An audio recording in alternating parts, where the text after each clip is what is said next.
अक्रूर जी आज चले हैं, सुंदर रथ पर बैठ गए हैं। मथुरा से वृंदावन की दूरी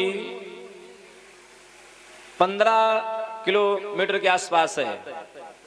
पैदल भी 1-1.5 घंटे का रास्ता है, पैदल 2 घंटे का रास्ता मान लीजिए। प्रातः काल चले हैं, शाम हो गया, नहीं पहुंचते हैं। क्यों? जब चले हैं महाराज अक्रूर जी तो भगवान श्याम सुंदर के बाल लीलाओं का चिंतन करते हैं। सोचते हैं कि आज मैं जाऊंगा, जिन भगवान श्याम सुंदर ने कालिया नाग के फड़ पर सुंदर नृत्य किया है, सुंदर माखन लीला किया है, जिस प्रकार से भगवान ने ब्रज के गोपियों के यहाँ सुंदर माखन लीला किया है, आज मैं जाकर के उन्हीं भगवान श्याम सुंदर का दर्शन करूंगा। सोचते हैं, मथुरा से चलते हैं, आगरा पहुंच जाते हैं, वृंदावन भूल जाते हैं। उधर फिर चलते हैं, आगरा से मथुरा, मथुरा से आगरा, आगरा से मथुरा। जब सूर्यास्त होने लगा तब देख रहे हैं कि अब तक तो हम रास्ते में भटक रहे हैं। तब लिख रहे हैं कि रथेन गोकुलम प्राप्त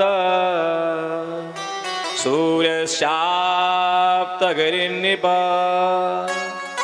जब सूर्यास्त हो गया है तब महाराज अक्रूर जी पहुंचे हैं, कहां? वृंदावन। क्या सुंदर दृश्य है।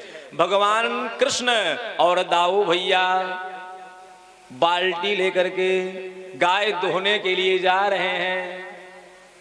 भगवान श्याम सुंदर के सुंदर सुंदर पद चिन्ह बने हुए हैं। अक्रूर जी रथ से आ रहे हैं। जैसे ही अक्रूर जी ने देखा कि भगवान श्याम सुंदर के सुंदर सुंदर पद चिन्ह बने हुए हैं, रथ से कूद पड़े महाराज और उन पद चिन्हों को प्रणाम करने लग गए।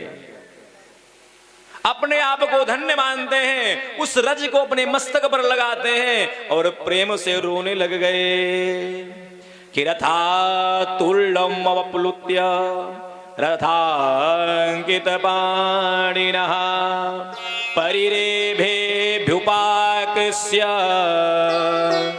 प्रीतः प्रणतवत्सलः।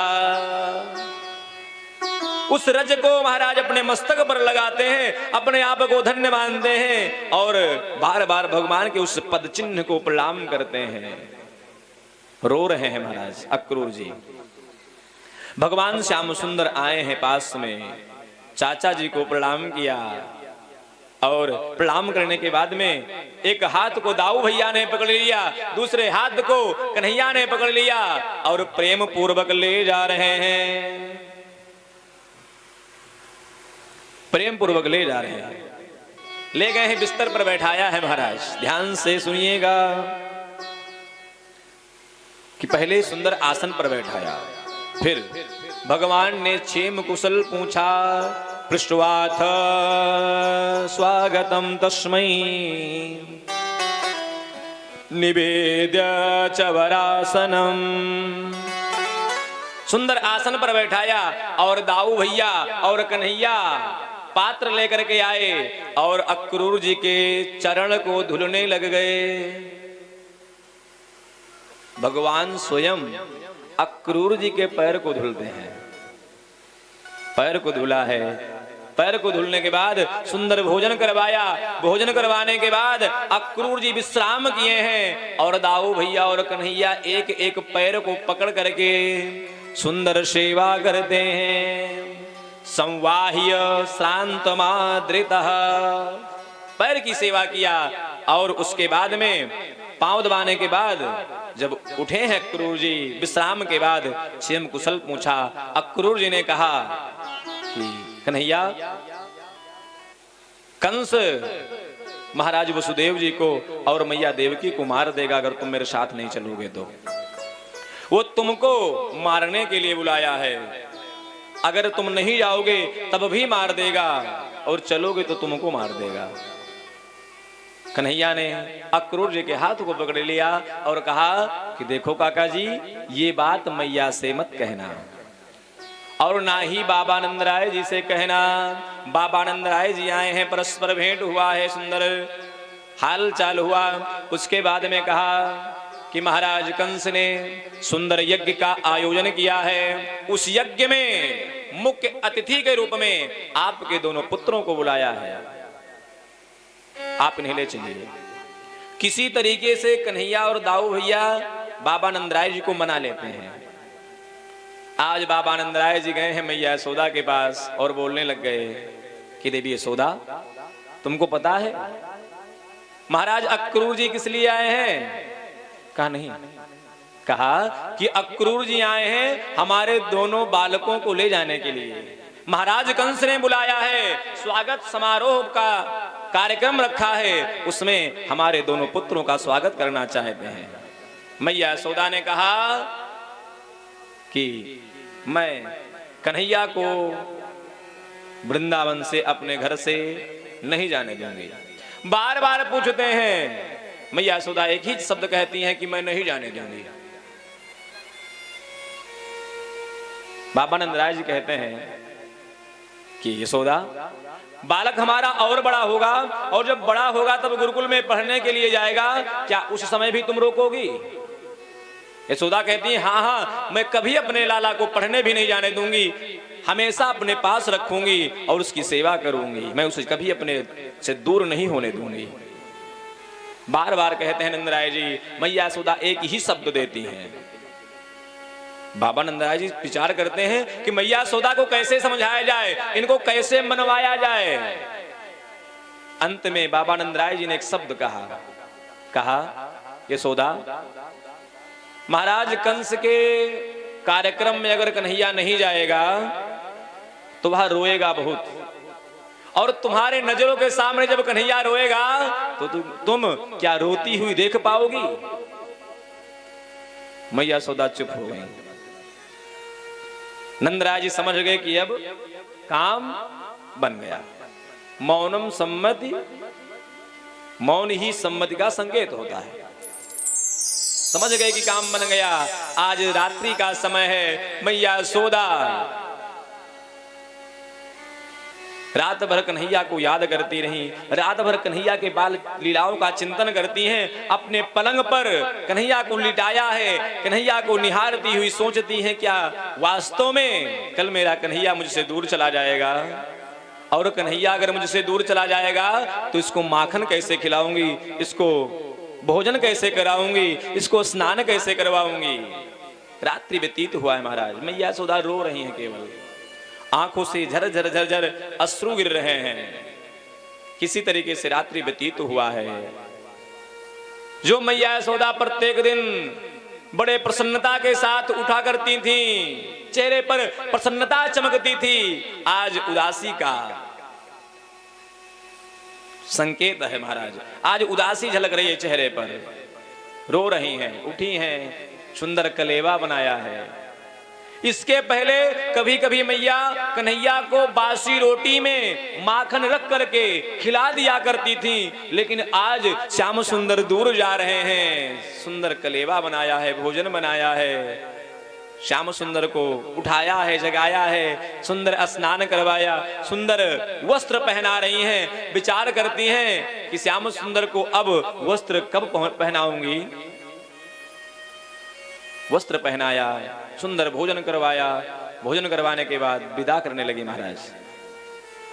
जब समस्त ब्रजवासियों को यह बात पता चली कि कन्हैया वृंदावन को छोड़ करके जा रहे हैं, अक्रूर जी लेने के लिए आए हैं, तो सारी गोपिकाएं भाव विह्वल होकर के अक्रूर जी को गाली देती हैं, अक्रूर जी को ताना मारती हैं, कहती इसका नाम अक्रूर किसने रख दिया, इसका नाम तो क्रूर होना चाहिए था। अक्रूर का मतलब जिसके अंदर क्रूरता ना हो, इसका नाम अक्रूर किसने रख दिया। विधाता को दोष देती हैं कि अरे विधाता, तुमको किंचित मात्र दया नहीं आती, तू सबसे पहले मेरा मैत्री करवाता है, जीवों का मैत्री करवाता है, मैत्री करवाने के बाद उसमें वियोग डाल देता है। तुमसे इन जीवों का सुख प्रसन्नता देखी नहीं जाती कि यहो विधाता तव ना क्वचित् दया संयोज मैत्र्या प्रणयेन देहि देहिना ताश्चाकृतार्थान्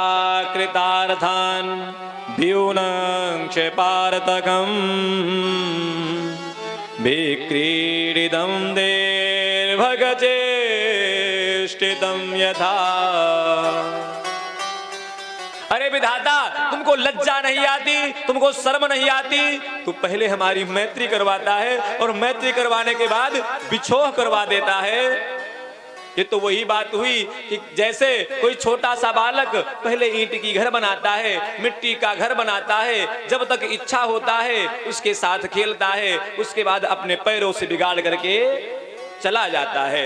ठीक उसी प्रकार तू भी मेरे साथ कर रहा है।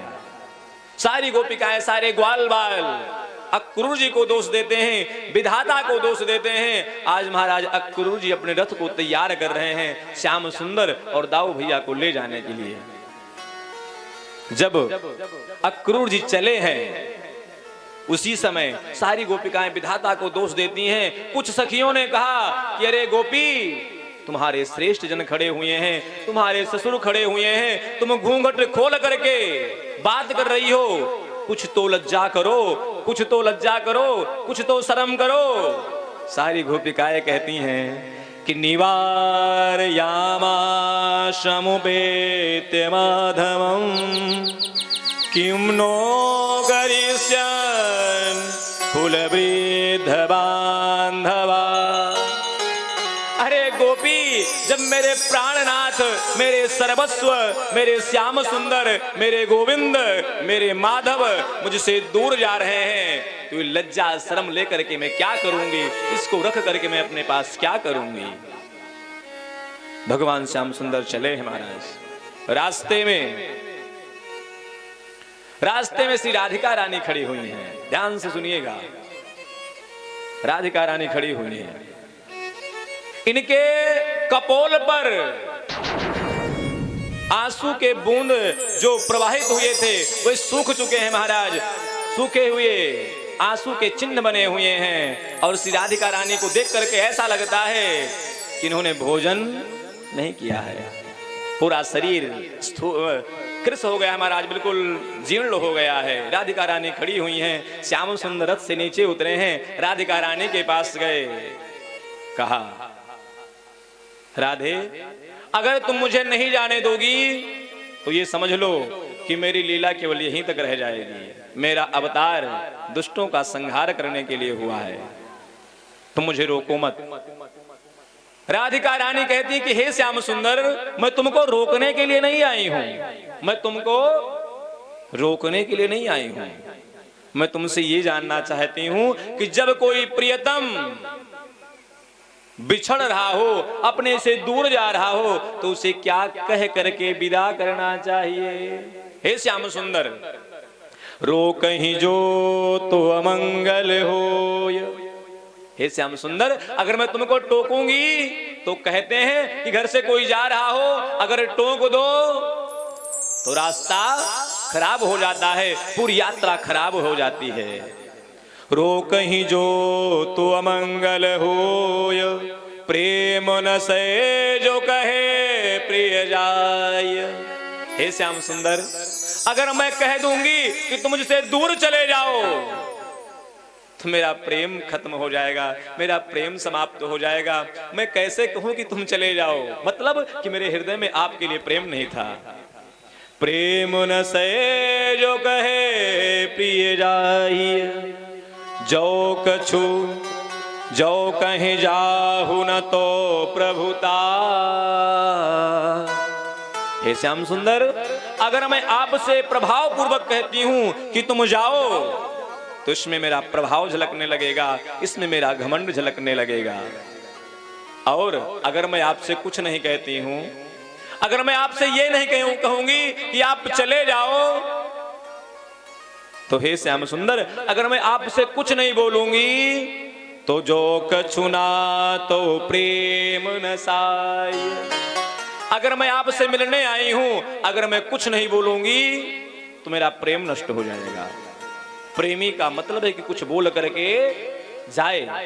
हे श्याम सुंदर, मैं तुमसे बस यही पूछना चाहती हूं कि जब किसी प्रेमी का प्रियतम दूर जा रहा हो तो उसे क्या कह करके विदा करना चाहिए? हे श्याम सुंदर, तुम मुझे वही बता दो, बस मैं वही शब्द बोल करके वापस चली जाऊंगी।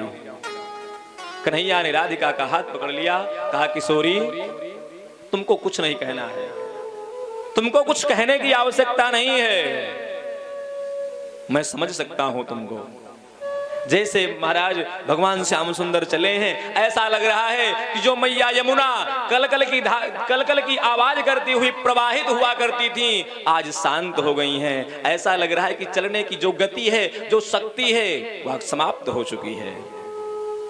जिन गलियों में चहक महक रहा करता था, जो गलियां हंसा करती थी, उन गलियों में सूनी हो गई है महाराज, उन गलियों में सूनापन छा गया है। जो बंदर भगवान श्याम सुंदर को देख करके मुस्कुराया करते थे, आज उन बंदरों के नेत्रों में अश्रु गिर रहे हैं महाराज, कि आज माधव, आज मेरे गोविंद इस वृंदावन को छोड़ करके मथुरा जा रहे हैं। जो पवन प्रवाहित हुआ करता था, लहराता हुआ, वह पवन बिल्कुल शांत हो गया है। जो पंछी कलरव किया करते थे, श्याम सुंदर को देख करके चकचकाया करते थे, वे आज पंछी शांत हो गए हैं महाराज, एकदम शांत हो गए हैं, कुछ बोल नहीं रहे हैं। जो बछड़े श्याम सुंदर को देख करके कूदने लगते थे, नाचने लगते थे, वे बछड़े रो रहे हैं कि आज मेरा श्याम सुंदर मुझे छोड़ करके मथुरा जा रहा है। जो मोर नाचा करते थे महाराज, वे मोर बिल्कुल शांत हैं। जो ब्रज की धूल भगवान श्याम सुंदर के चलने से उड़ा करती थी, पवन का सहारा पा करके वृक्षों तक जाया करती थी, वह धूल एकदम शांत हो गई है। गोपिकाओं के अश्रुओं से बिल्कुल गीली हो गई है महाराज। पूरा ब्रज रो रहा है। सभी लोग भगवान श्याम सुंदर से प्रार्थना करती हैं कि हे श्याम सुंदर, जा रहे हो